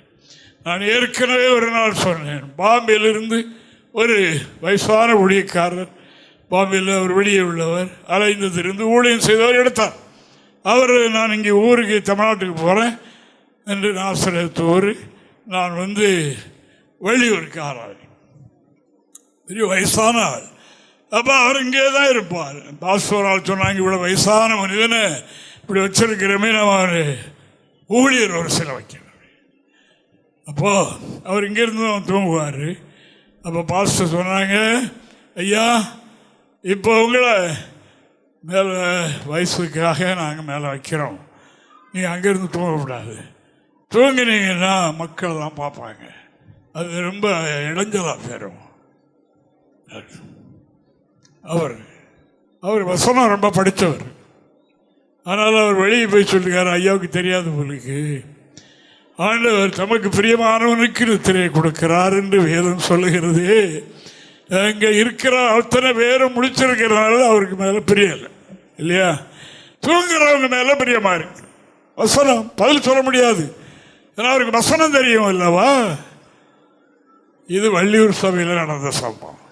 அன்பான தேவனுடைய பிள்ளைகளை, இந்த கம்ப்ளைண்ட் எனக்கும் வருகிறது. ஊழியர் வரிசையில் இருந்து தூங்குகிறவர்கள் இருக்கிறார்கள். கண்டிக்கிறேன். தேவன் உங்களை ஸ்தானத்தில் யாரையும் எட்டி பார்த்து கதை பேசக்கூடாது. தேவனுக்கு மகிமை. யாரா இருக்கலாம், யாரா இருக்கிறார்கள் என்பதை கர்த்தருக்கு தெரியும். தெரியுதா? சொல்லுகிற வார்த்தை தேவ வாக்கு என்று நான் ஏற்பட்டு உங்களுக்கு சொல்லுகின்றேன். ஆமா, இது தேவ சமூகம். இந்த ஸ்டேஜை குறித்து கர்த்தர் எனக்கு ஒரு நாள் காண்பித்தார். அதாவது இந்த ஆலயம் கட்டப்படுகிறது. இந்த ஸ்டேஜ் இப்போ உயரமாக போட்டிருக்கோம், அல்ல ஒரு 1.5 அடி தான் இருந்தது. அவ்வளவும் பெரிய பெரிய மரக்கட்டைகளை எரித்து பெரிய பெரிய தணல்களை கொண்டு வந்து ஸ்டேஜ் போடப்பட்டிருக்கு. அது அங்கிருந்து கத என்று இது பண்ணிக்கிட்டு இருக்கிற அக்கினியினால இந்த ஸ்டேஜ் போடப்பட்டிருக்கிறது. அப்ப இதில் உட்கார்றவங்க அந்த அக்கினினால தகனிக்கப்பட முடியாத கூடாதவர்கள் இருக்கணும் என்று எனக்கு கேட்டு தந்திருக்க. நானும் இருக்கணும், நானும் அது எனக்கும் சேர்த்தான கேட்டு தந்திருக்கிறார். நான் அந்த இடத்துல ஜாக்கிரதையா இருந்து கொள்ள வேண்டும். தேவனுக்கு மகிமை. இது தேவ சமூகம்.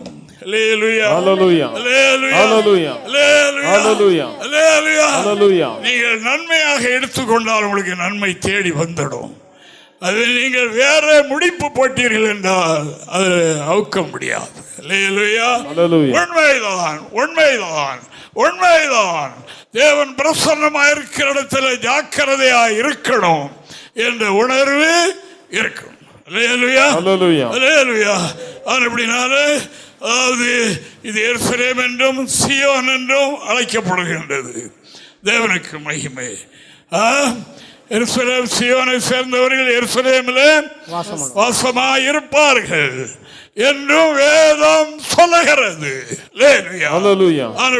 வெறும் பெயர் அல்ல, வேத ஒழுங்கின்படியே செயல்முறைகள் நடக்கிறது. அப்படினால் காலம் நெருங்கி கொண்டிருக்கிறது.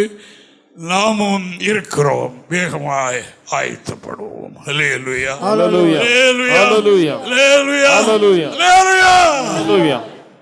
ராஜா கையொப்பமிட்டு விட்டார் என்று தெரிந்திருந்த போதிலும் வழக்கம் போல் அவன் ஒன்றிலையும் ஒழுங்கின்படி எந்த மனித சக்திக்கும் பயப்படாமல் தேவனுக்கு பயந்து செய்தார்.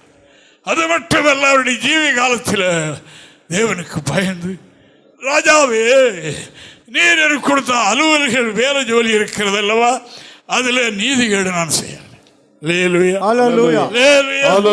அதேனென்றால் என்று போட்டு சொல்லுகிறார். அதனால சிங்கான ஒன்றும் செய்ய முடியல. சிங்கத்துக்குள்ள அகப்பட்ட மனுஷன் தப்ப முடியுமா? நமக்கு விரோதமாக கட்சிக்கிற சிங்கம் அலைகிறான். எங்க இருந்து வருகிறாய் என்று கேட்ட போது உலகம் முழுவதும் சுற்றி திரிந்து வருகிற, சுற்றி உலாவி வருகிற, உலாவி எங்க ஒழுங்காக கற்பனை கை கொள்ளப்படுகிறது, எங்க ஒழுங்கா ஜெபம் நடக்குது, தேவனுக்கு பயப்படுகிற குடும்பம் எது, கோத்திரம் எது, தன்னுடைய கடமைகளிலே தன்னுடைய குடும்பங்களிலே நீதிகேடு செய்யாமல் வேத ஒழுங்கின்படி நடக்கிற குடும்பம் எது என்று அறிய சொல்லி தெரியும். அப்படி இல்லாத இடங்கள உள்ள வந்துடுவான். எருசலேமுக்குள்ளே நாம் இருந்தாலும் நம்முடைய வாழ்க்கையில நீதிமான்களாயிருக்கணும். அவர்களுக்கு தான் வேதம் சொல்லுகிறது, கைவிடப்பட மாட்டார்கள். கைவிடப்பட்டதாக நான் பார்க்கவே இல்லை. அவருக்கு மட்டும் சந்ததிகளுக்கு அந்த ஆசீர்வாதம் உண்டு என்று எழுதியிருக்கிறது. சந்ததிகளுக்கு சேர்த்து எழுதியிருக்கிறது. பின் சந்ததிகளுக்கு 3, 4, 1000 தலைமுறை இறக்கம் செய்கிறவராயிருக்கிறார். நாம் சம்பாதித்து வைக்கிற பேங்க் பேலன்ஸ் இங்கே வைக்க, இந்த பேலன்ஸ் தான் வைக்கணும். நான் நீதிமான்களாக இருந்து விட்டால் ஈசாக்கிடத்தில் ஆபிரகாமாகி அவருடைய தகப்பனார் போயிட்டு சொன்னார், அவருடைய தகப்பன் கட்டளைகளெல்லாம் கீழ்ப்படிந்தபடியினால், என் சொல்லுக்கெல்லாம் கீழ்ப்படிந்தபடியினால் உன்னை ஆசீர்வதிப்பேன் என்று சொல்லுகிறார். நம்முடைய சந்ததிகளுக்கு சேர்த்து வைக்கிறது இதுதான். அன்பான தேவனுடைய பிள்ளைகளே, இன்று கர்த்தருடைய வார்த்தை சுருக்கமாக நமக்கு சொல்லுகிற காரியம் என்னவென்றால், நீதிமான்கள் தேவன் தேசத்தில் எலியா தீர்க்கதரிசி காலத்தில் விக்கிரக ஆராதனை ஆகாப் என்று சொல்லப்படுகிற அரசன், அவன் மங்கி போனவைகள் பலிபீடத்தை எல்லாம் புதுப்பித்து விக்கிரக ஆராதனை பெருக்கினான். தோப்பு விக்கிரகங்களை உண்டாக்கினான். தேவனுடைய வார்த்தையை கடுமையாக மீறினான், அசட்டுத்தனம் பண்ணினான். ஆனபடியினால் எலியாவை கொண்டு வார்த்தை, என்னுடைய வார்த்தையினாலே அன்றி தேசத்தில் மழையும் பனியும் பஞ்சம் கொடிதாகி விட்டது. இந்த கொடிய பஞ்சத்தில் ஜனங்கள் எல்லாம் சாகுறாங்க. மிருக ஜீவன்களுக்கு புல்லும் கிடையாது, தண்ணியும் கிடையாது, எல்லாம் சாகுது. இந்த நீதிமான் மேல் கர்த்தர் நோக்கமாயிருந்தார். அதற்கு தாவீது முதல்ல சொல்றார் பாருங்க, வாசிங்க 33ஆம் சங்கீதம் 18-19 வசனங்களை வாசிக்கலாம். தமக்கு பயந்து தமது கிருபைக்கு காத்திருக்கிறவர்களின் ஆத்துமாக்களை மரணத்துக்கு விலக்கி விடுவிக்கவும் பஞ்சத்தில் அவர்களை உயிரோடே காக்கவும் கர்த்தருடைய கண் அவர்கள் மேல் நோக்கமாய் இருக்கிறது. தேவனுக்கு மகிமை உண்டாவதாக. இது தானியேல் தேவனுக்கு பயந்து நடந்தவர் இல்லையா? ஆமா, அதெல்லாம் நீதிமான்கள். தேவனுடைய சமூகத்தில் அவர்கள் குற்றமற்றவர்களாக இருந்தார்கள். அவருடைய உயிரை கர்த்தர் காப்பாற்றினார். இங்கே தாவீது ராஜா சொல்லும் போது அவர் என்ன சொல்லுகிறார் என்றால், தேசத்தில் எவ்வளவு பெரிய கொடிய பஞ்சங்கள் ஏற்பட்டாலும் சரி, யுத்தம் நடந்தாலும் சரி, எது நடந்தாலும் சரி, நீதிமான்களை சாகாதபடி உயிரோடு காப்பாற்றுவதற்கு தேவன் அப்போது அவர்களை பார்த்து கொண்டே இருக்கிறார். அவர்கள் மேல் அவருடைய கண்கள் நோக்கமாக இருக்கிறது என்று 1 ராஜாக்களின் புத்தகத்தில் நான் இந்த சமூகத்தை படிக்கலாம். 1 ராஜாக்கள் 17ஆம் அதிகாரம் 5-6 வசனங்களை வாசிக்கலாம். அவன் போய் கர்த்தருடைய வார்த்தையின்படியே யோர்தானுக்கு நேராயிருக்கிற கேரியத் ஆற்றண்டையிலே தங்கியிருந்தான். காகங்கள் அவனுக்கு விடிய காலத்தில் அப்பமும் இறைச்சியும் சாயங்காலத்தில் அப்பமும் இறைச்சியும் கொண்டு வந்தது. கொடிய பஞ்சம் வந்துட்டு தேசத்தில் எங்கும் சாவு, எங்கும் சாவு நடக்கிறது. மிருகங்களுக்கு புல்லும் கிடையாது, தண்ணியும் கிடையாது. இப்படி இருக்கிற நேரத்தில் நீதிமானாகிய எலியாவின் மேல் கர்த்தருடைய கண்கள் நோக்கமாக இருக்கிறது.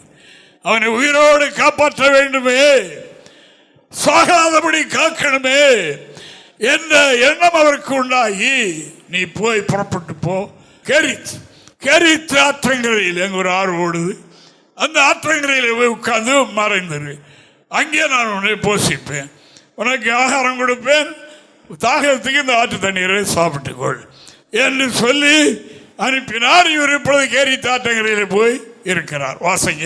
தேசத்தில் மழை பெய்யாதபடியினால் சில நாட்களுக்கு பின்பு அந்த ஆறு வற்றி போயிற்று. இப்போ ஆறு வற்றி போயிற்று. அப்பொழுது கர்த்தருடைய வார்த்தை அவனுக்கு உண்டாயிற்று.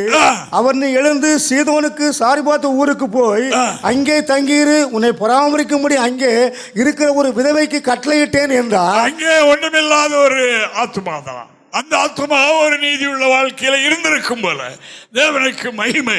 ஆனபடினால் இந்த பஞ்சத்தில் உன்னை காப்பாற்ற, உனக்கு உதவி செய்ய, ஆகாரம் தர அந்த சாரிபாத் ஊரில் ஒரு விதவையை நான் வைத்திருக்கிறேன், நீ அங்கே போ, உனக்கு அதாவது இந்த பஞ்சம் தீருகிறது வரைக்கும் அங்கே ஆகாரம் கிடைக்கும் என்று சொன்னார். போனார்.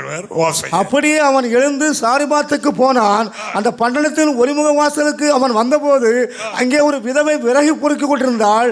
அவன் அவளை பார்த்து கூப்பிட்டு, நான் குடிக்கிறதுக்கு கொஞ்சம் தண்ணீர் ஒரு பாத்திரத்தில் எனக்கு கொண்டு வா என்றான். கொண்டு வர அவள் போகிற போது அவன் அவளை நோக்கி கூப்பிட்டு, கொஞ்சம் அப்பமும் உன் கையிலே எனக்கு கொண்டு வா என்றான். அதற்கு அவள் பானையில் ஒருபடி மாவும் கலசத்தில் கொஞ்சம் எண்ணெயும் அல்லாமல் என்னிடத்தில் ஒரு அடையும் இல்லை என்று உடைய தேவனாகிய கர்த்தருடைய ஜீவனை கொண்டு சொல்லுகிறேன்.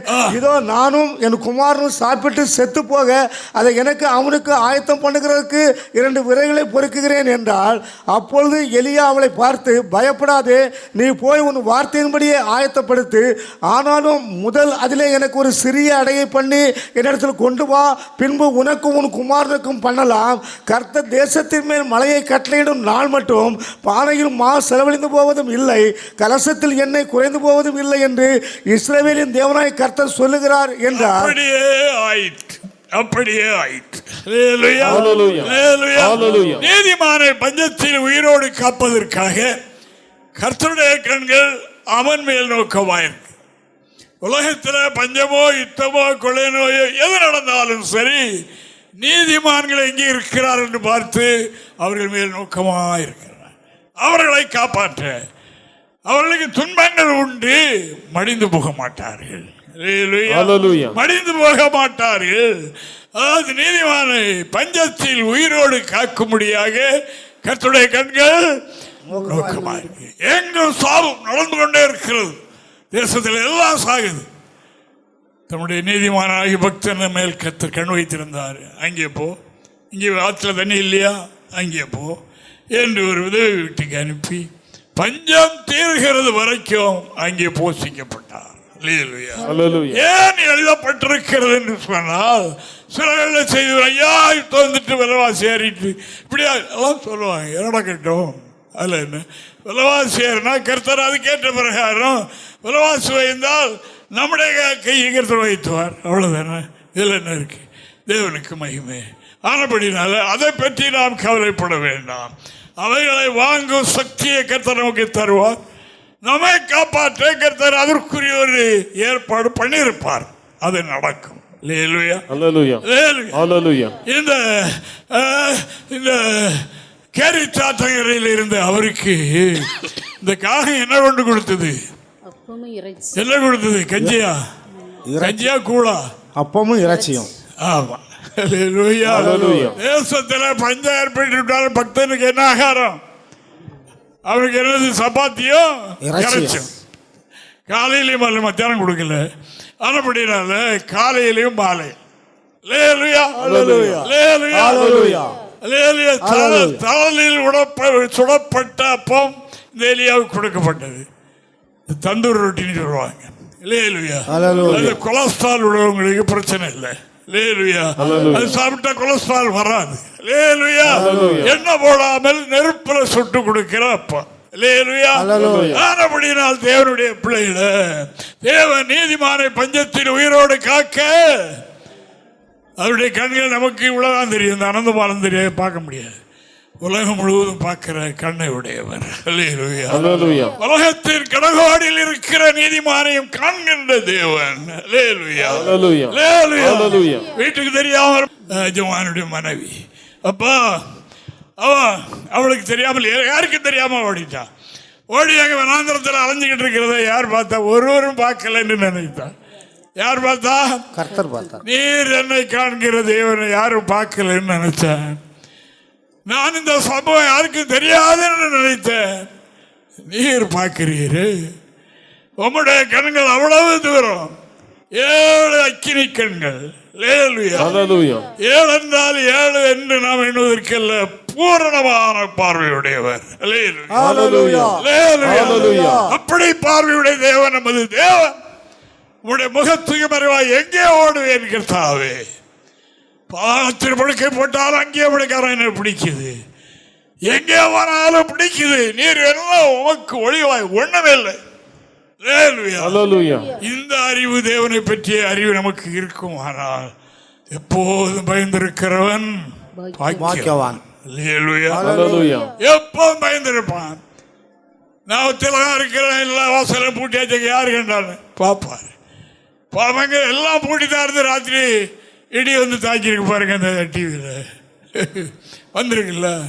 இந்த அவர் படைத்த படைப்புக்கே இவ்வளவு வல்லமை இருக்குமானால் அவருக்கு எவ்வளவு வல்லமை இருக்கும், எவ்வளவு சக்தி இருக்கும். அவருக்கு மறைவானது ஒன்றும் இல்லை. ஆண்டவரே நமக்கு கண் இல்லையா என்று தேவனை பற்றி அறிவில்லாத எத்தனை பேர் சொல்லி புலம்புகிறது என்று காணுகின்றோம். அருமையான கர்த்தருடைய பிள்ளைகளே, அவர் எல்லாவற்றையும் அறிகின்றவர். ஆனபடி நாம் நீதிமான்களாக நடந்து கொள்ள வேண்டும். கற்பனைகளை கை கொள்வதே நீதி. இயேசு சுவாமி கற்பனைகளை கை கொண்டு நீதிமானாக நமக்கு காண்பித்திருக்கின்றார். கற்பனைகளை விட்டுவிட்டீர்கள் என்றால் அந்த நீதி தவறிவிட்டீர்கள் என்று அர்த்தம். தேவனுடைய பரிசுத்த நாமத்திற்கு மகிமை. நம்மளே திருப்திப்படுத்திக் கொள்ளலாம். ஒருவேளை நமக்குள்ளே அந்த திருப்தி அது நிலைக்காது. சில பாவங்களை சிலர் அறிக்கை செய்ய ஏன் மறுக்கிறார் என்றால், அவர்கள் இப்படி சொன்னதுனால தானே, இப்படி இருந்தனால தான் நான் செய்தேன் என்று சொல்லுகிறார்கள். நம்முடைய காது கேட்க. ஆதியிலே நடந்த தவறும் இதுதான். ஆதியிலே 2 ஒரு கணவனும் ஒரு மனைவியும் இருந்தார்கள் அல்லவா? ஆண்டவர் அவர்களுக்கு மன்னிப்பு கொடுக்கத்தான் வந்தார். ஒரு சந்தர்ப்பம் மீண்டும் கொடுத்தார். நான் செய்யக்கூடாது என்றதை செய்தாயோ? ஆமாண்டவரே, தெரியாம செய்தேன் ஐயா, நீ காலில் விழுந்திருந்தா உடனே மணி. அதை செய்யாமல் நீர் நீர் எனக்கு துணையாக கொடுத்தீர் அல்லவா, அவதான் நீர் தான் தப்பு பண்ணியிருக்கீங்க மாதிரி சொல்ல. நீர் எனக்கு துணையாக தந்தீர் அல்லவா, அவளுமே தந்தான தவறு நடந்த ஒழிய நானா இல்லை, அவதான் பறித்து கொடுத்த சாப்பிட்டேன். நீ அப்படி செய்த. நீர் படைத்த எல்லாவற்றிலும் சர்ப்ப தந்திரம் உள்ளது. நீர் படைத்த மறைக்கிற அருமையானவர்களே, கர்த்தருடைய வார்த்தை பலிபீடத்திலிருந்து உங்களை நோக்கி வரும்போது இந்த வெளிச்சத்தில் பாருங்கள். வெளிச்சத்திலே பார்த்து கண்டுபிடியுங்கள். இதுவே அனுக்கிற காலம், இதுவே ரட்சணிய நாள். இனி ஒரு நாள் ஒன்று என்று நாம் சொல்ல முடியாது. தேவன் கொடுத்த பொன்னான காலத்தை பயன்படுத்திக் கொள்ளுங்கள். உங்களுடைய அதாவது என்ன சொல்வது, உங்களுடைய தற்பெருமையை நீங்கள் எண்ணி விழுந்து போகக்கூடாது.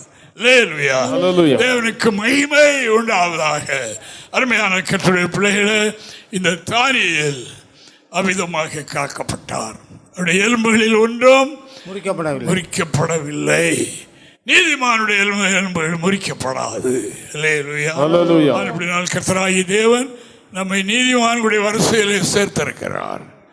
கர்த்தருடைய வார்த்தைக்கு கீழ்ப்படிந்தோம். இன்னும் நமக்கு பிரமாணங்கள் வேதத்தில் பரவலாக இருக்கிறது. அவைகளெல்லாம் கை கொள்வதுதான் நீதிமான்களுடைய மேன்மை. நிமித்தம் துன்பங்கள் வரும், தொல்லைகள் வரும், பரிகாசங்கள் வரும். ஓ, இவர் பெரிய பக்திமான் ஆயிட்டார் அப்படின்னு சொல்லுகிற வார்த்தை நம்ம காது கேட்கும். சொல்லுகிறவர்களுக்கு ஐயோ, ஆனால் கேட்கிறவர்கள் அதில் தொய்ந்து போகக்கூடாது. தேவனுக்கு மகிமை. அதாவது நீதி நிமித்தம் துன்பப்படுகிறவர்கள் பாக்கியவான்கள், பரலோகராஜ்யம் அப்படிப்பட்டவர்களுக்கு தான் வைக்கப்பட்டிருக்கிறது.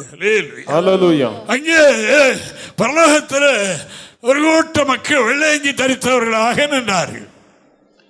ஆண்டுடைய வார்த்தை உண்டானது. வெள்ளையங்கி தரித்தவர்கள் எல்லாம் யார் என்று கேட்கப்பட்டது தெரியாது.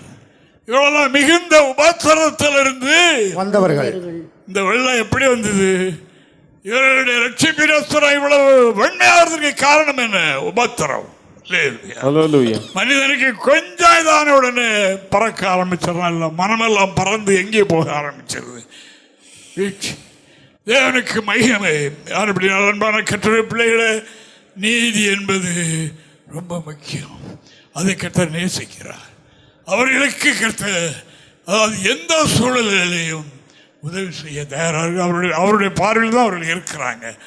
அவருடைய பார்வை அவங்க தான் தைரியமா சொல்ல கர்த்தர் இருக்கிறார், பார்த்துக் கொள்வார் என்று சொல்கிறதை நாம் கேட்கிறோம்.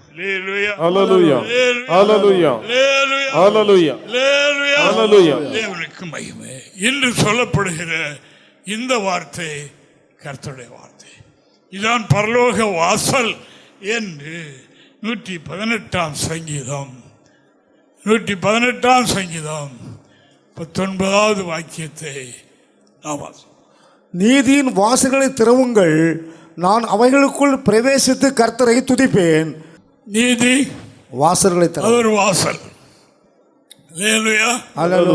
நீதி என்பது வாசல். அது வரைக்கும் அது அடைபட்டு கிடக்கிறது.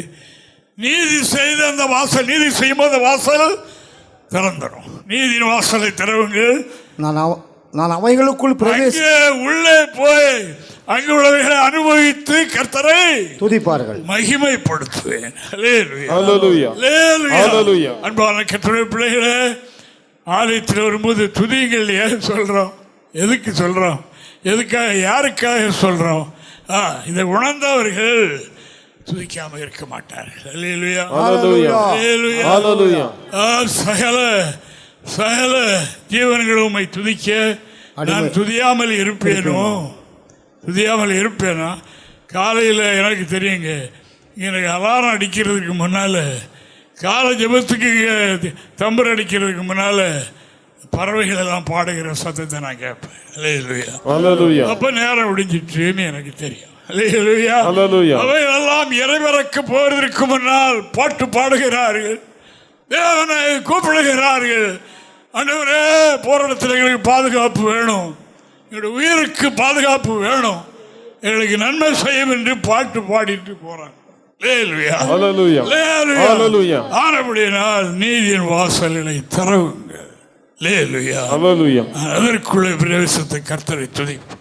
அல்லேலூயா. Hallelujah. அல்லேலூயா. Hallelujah. நீதியின் வாசல், நீதி செய்யாதவர்களுக்கு அடுத்த வாசல் திறக்காது, பூட்டித்தானே இருக்கும். நீதியே நாம் செய்ய நமக்கு ஒரு பொறுப்பு, குடும்ப நடத்துகிற குடும்பத்தில் ஒரு பொறுப்பு இருக்குல்ல, அது ஒரு நீதி தான். அல்லேலூயா. Hallelujah. பிள்ளைகள் பெற்றோர்களுக்கு கீழ்ப்படிய வேண்டியது ஒரு நீதி தான். அல்லேலூயா. Hallelujah. அப்படி வயது முதிர்ந்தவர்களுக்கு கீழ்ப்படிவது நீதி தான். அல்லேலூயா. Hallelujah. முதிர் வயது உள்ளவர்களுக்கு முன்பாக அவர்களை கனம் பண்ண வேண்டும் என்று எழுதியிருக்கிறது. அல்லேலூயா. அப்படி போல தேவனுடைய திருச்சபை நடத்திப்பு என்பது ரொம்ப முக்கியம். அல்லேலூயா. Hallelujah. தேவனுக்கு மகிமை உண்டாவதாக. ஆனபடினால் எப்படினாதான் தீமோத்தேயுக்கு அப்போஸ்தலனாகிய பவுல் தூரத்தில் இருக்கும்போது கடிதம் எழுதினார்.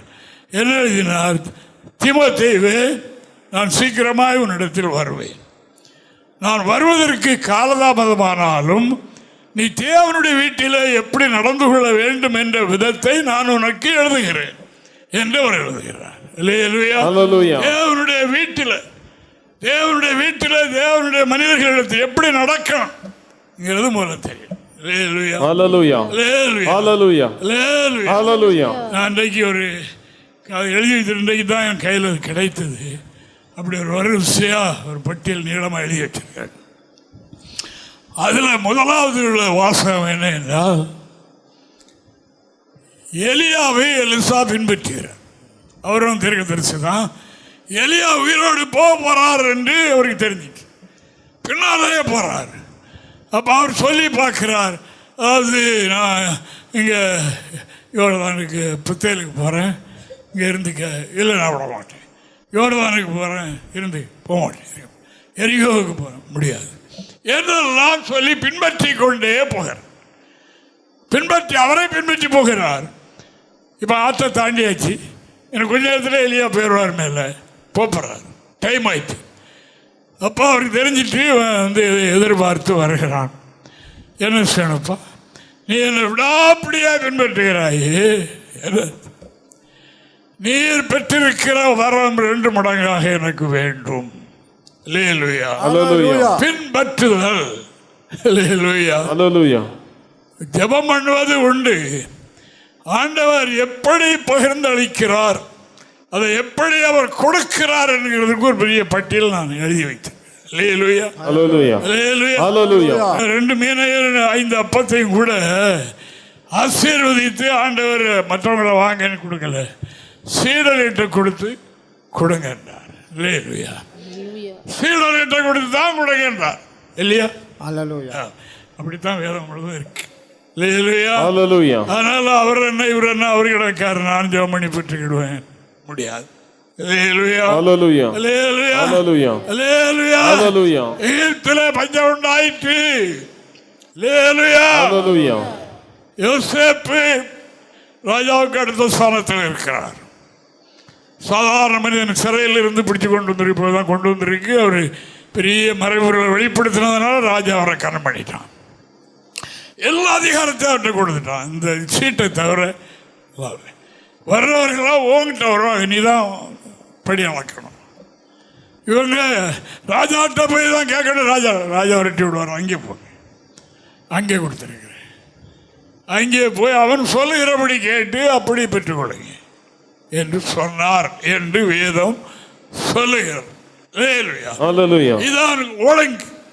அதற்கு மாறாக கர்த்தர் ஒன்றும் செய்ய மாட்டார். அப்படி நிறைய இருக்கு. அருமையான தேவனுடைய பிள்ளைகளே, இந்த நாளில் என்ன நாம் பார்க்கிறோம்? அதாவது எலியாவை எலிசா பின்பற்றினார், 2 மடங்காய் பெற்றார். அவர் மரித்தவரை எழுப்பினது எல்லா அற்புதம் இவர் செய்தார். அந்த கடைசி காலத்தில் ஆண்டவர் ஒரு நாள் சொன்னார், அதாவது இதில் இந்த பூமியில கிரியை செய்த பரிசுத்தவான்கள் ஆதியிலிருந்தே இருக்கட்டும், அவர்கள் தான் போனார்கள், அவருடைய ஊழியம் அங்கே தான் இருக்கிறது, அது தொடர்கிறது. அவர்கள் போயிட்டார்கள், அவர்களுடைய வரங்களையும் கிருபைகளையும் இங்கே விட்டுட்டு தான் போயிருக்காங்க. அல்லேலூயா. அதை கொண்டு போகல, அது பரலோகத்துக்கு கொண்டு போறதுக்கு அந்த வரம் கொடுக்கல. அது இங்கே தேவனுடைய நாம மகிமைக்காக கொடுக்கப்பட்ட வரங்கள். அல்லேலூயா. விட்டுட்டு தானே போனாங்க. இவர் என்ன செய்தார்? எலியா சரி உன்னை ஆசீர்வதிக்கிறேன்னு சொன்னாரா? அவரில் இருந்த சால்வைகளை விட்டு, அதான் அவர்கிட்ட இருந்த வரம். அல்லேலூயா. அந்த சால்வை முறைக்கு அடித்து தான் நதியை இரண்டாக பிளந்தார். அந்த வரத்தை எலிசாவுக்கு கொடுத்தார். அருமையான கர்த்தருடைய பிள்ளைகளே, இன்று கவனிக்கிற காரியம் நீதிமான்களாக இருப்போம். இதெல்லாம் ஒரு நீதி. எலியாவின் ஊழியக்காரனாகிய எலிசா, மோசேன் ஊழியக்காரனாகிய யோசுவா, இப்படியே தொண்டுட்டு இருக்கும். கர்த்தருடைய ஊழியக்காரர்கள் தான், ஆனால் அவர்களுக்கு பதிலாக இந்த பணியுடைய செய்கிறவர்கள். தேவனுடைய ஊழியக்காரர்கள் தான் தேவனுடைய ஊழியத்தை செய்கிறவர்கள் என்கிறதை மனதில் வைத்துக்கொள்ள நிறைய காரியங்கள் எனக்கு இடையில என்னுடைய காதில் துணித்தது. எனக்கு நான் கர்த்தருடைய கிருபைக்குள்ள இருக்கிறதுனால் நான் அப்படி இருக்கிறேன். அவ்வளவுக்கு, ஏன்னா அவ்வளவு நன்மை பெற்றவங்க, அவ்வளவுக்கு தானவங்க, எப்படியெல்லாமோ கடந்தவங்க, அவங்களுக்காக பாடுபட்டு ஜெபம் பண்ணி பேய விரட்டி என்னெல்லாமோ பண்ணி பிழைக்க வைத்து, அப்போ பிசாசு அந்த வேலையை எங்களுக்கு கொடுக்குறா. எவ்வளோ பெரிய வருத்தம் பாருங்க, எவ்வளோ பெரிய வருத்தம் பாருங்க. அந்த வேலையை செய்ய கோயிலுக்கு வர்றோம்.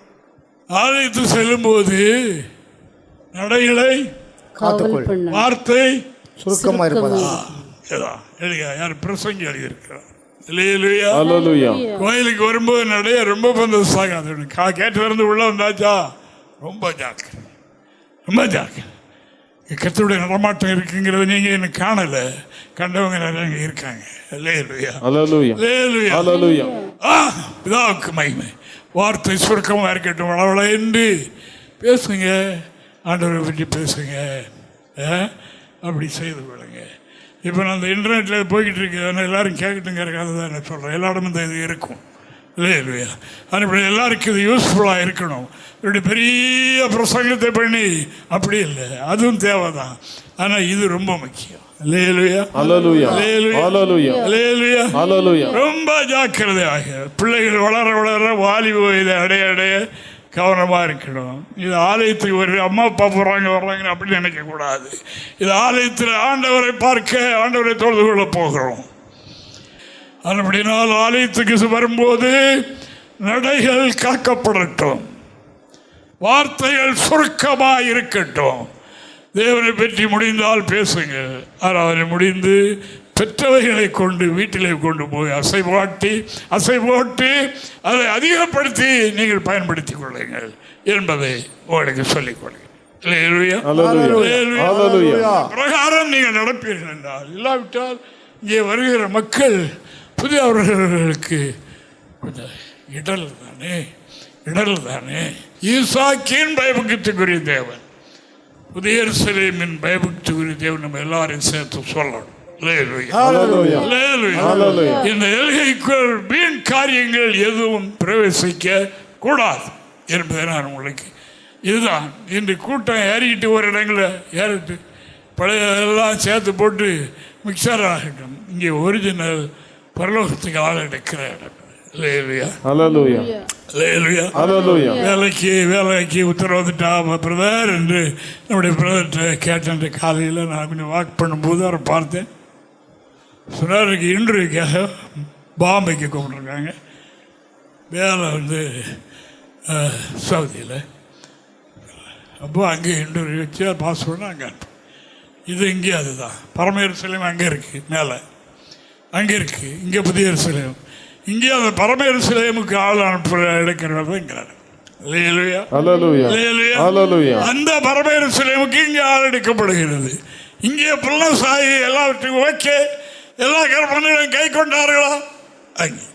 அங்கே அப்படித்தான், அப்படிப்பட்டவங்க அங்கே இருக்காங்கன்னு எழுதியிருக்கு. பூரணமாக்கப்பட்ட ஆவிகளிடத்தில் வந்து சேர்ந்தீர்களே. பூரணமாக்கப்பட்டவர்கள் அங்கே இருக்கு, இங்கே இருந்து அனுப்பு, ரெடி பண்ணி அனுப்பு. நாமும் பரலோகம் என்ன தேடுது? முத்துக்களை தேடுகிறது. அதற்கு நாங்கள் வியாபாரிகள், அல்லேலூயா. Hallelujah. அல்லேலூயா. Hallelujah. நல்ல முத்துக்களை தேடுகிற வியாபாரிக்கு ஒப்பாக இருக்கிறது பரலோகம் என்று எழுதியிருக்கிறது. மனதில் வைத்துக் கொள்ளுங்கள். அதிகம் பேசுவதில்லை, நான் விட்டு விடுகிறேன். கொடுத்தது உங்களுக்கு போதும். அல்லேலூயா. Hallelujah. Hallelujah. அல்லேலூயா. Hallelujah. அல்லேலூயா. Hallelujah. ஆனபடியினால் நாம் இந்த ஓட்டத்தை முடிக்கும் போது பரலோகத்துக்கு உள்ளே இருந்து அங்கே நாம் போகும்போது ஒரு சத்தம் உண்டாகும். அந்த சத்தத்தை மட்டும் கேட்போம். அல்லேலூயா. Hallelujah. அல்லேலூயா. Hallelujah. ஏசாயா 26ஆம் அதிகாரம் 2வது வசனத்தை வாசிக்கலாம். அல்லேலூயா. சத்தியத்தை கை கொண்டு வருகிற நீதியுள்ள ஜாதிகளை உள்ளே பிரவேசிப்பதற்காக வாசல்களை திறவுங்கள். என்ன ஜாதி? சத்தியத்தை கை கொண்டு வருகிறார். சத்தியத்தை கை கொள்ளுகிறவர்கள் நீதி உள்ள ஜாதி. இந்த சத்தியத்தை கை கொண்டு வருகிற நீதி உள்ள ஜாதி உள்ளே பிரவேசிக்க. அப்படி என்ன பரலோகம் உள்ள லாக்கள் இருக்கு. நரகம் எப்பொழுது திறந்து கிடக்கு? யோபின் புத்தகத்தில் பாதாளம் எப்பொழுதும் திறந்தே இருக்கிறது. அதுக்கு ஒரு ஆயத்தம் வேண்டாம், ஒன்று வேண்டாம். போய் பொது பொத்துன்னு விழுந்துக்கிட்டே இருக்கு. ராவும் போல விழுந்துக்கிட்டே தான் இருக்கு. ஆனால் பரலோகம் பூட்டி இருக்கு. அங்கே யார் போவாங்க? நீதி உள்ள ஜாதி. அந்த நீதி எப்படி வருகிறது? கற்பனைகளை கை கொள்வதனால் வருகிறது. நீங்கள் கற்பனைகளை கை கொள்ள கை கொள்ள கை கொள்ள கை கொள்ள நீதிமான்கள் ஆயிடுறீங்க. இவ்வளவுதான், வேற ஒன்றும் செய்ய வேண்டாம். கற்பனை விட்டு விட்டால் நீதியிலிருந்து சரிந்து விட்டோம், வழுகி விட்டோம், சறுக்கி விட்டோம் என்று அர்த்தம். அப்படினால் அன்பான கற்றுரை பிள்ளைகளை இவைகளை மனதில் வைத்துக் கொள்ளுங்கள். நாம் பரலோகத்துக்கு போவதற்கு இங்கே ஆயத்தப்படுகிறோம். அதற்காகத்தான் இங்கே வருகின்றோம். இங்கே வருகிறவர்களுக்கும் தனிப்பட்ட முறையில் நான் சொல்லுகிற காரியம் அதுதான். அப்படினால இது பகலில் தூங்கி கிடைக்கிற இடமும் அல்ல, மற்றபடி உள்ள இடமும் அல்ல. இது கிடைக்கிற நேரங்களில் தேவ சமூகத்தில் நிற்கிற இடம். அப்படினால் இப்படி நடந்து கொள்ளுங்கள். அப்படினால் ஆராதனைக்கு வருகிறதற்கு முன்னால் நடைகளை சபை பண்ணி கொண்டு வைத்து கொண்டு வாருங்கள். நீங்கள் இங்கே வரும்போது உங்களுடைய வார்த்தை சுருக்கமாக இருக்கட்டும்.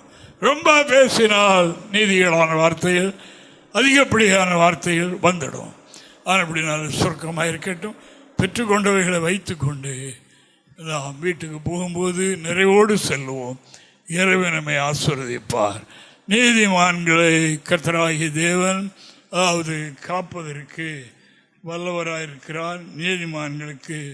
நீதிமான்களுக்கு துன்பங்கள் உண்டு, விடுவிக்க தேவன் வல்லவர். அப்படினால் நீதிமான் கைவிடப்பட்டதை காணவில்லை என்று நாமும் சொல்ல வேண்டும். நீதிமான்களாக இருந்தாங்க, அவங்க எப்படி விழுந்து போயிட்டாங்க, தவறி போயிட்டாங்கன்னு சொல்கிற சாட்சி அல்ல. நீதிமான்களாக இருந்தார்கள், கைவிடப்படவில்லை. சந்ததிகளை பாருங்க, அவர்கள் நல்லா இருக்காங்க என்று சொல்லும் சாட்சியை பெறுவோம். கர்த்தர் நம்மை ஆசீர்வதிப்பாராக. தொடர்பு கொள்ள வேண்டிய முகவரி: புதிய எருசலேம் சபை, 3/248A தெற்கு சானல் கரை, அனந்தன் பாலம், சாலேம் நகர், ஆசாரிப்பள்ளம் போஸ்ட், நாகர்கோவில் 629201.